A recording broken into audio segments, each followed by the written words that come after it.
هذا شيعي تستمع إليه، هذا إخواني تستمع إليه، وهذا صوفي أصحاب الموالد تستمع إليه، وهذا علماني ليبرالي يريد أن يعيش كما يعيش الكفار تستمع إليه.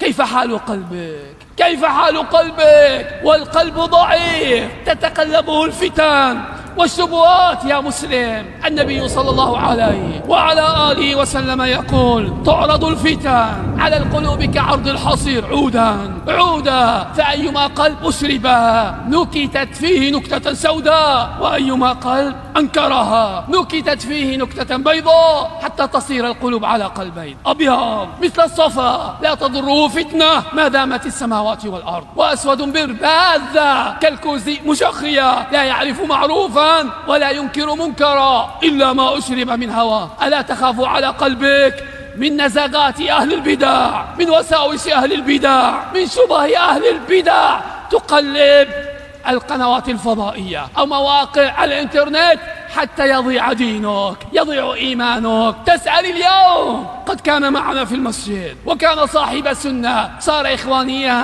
صار تبليغيا، ولربما صار نصرانيا. إنكم لا تخافون على دينكم، لذلك تتخطفكم الشبهة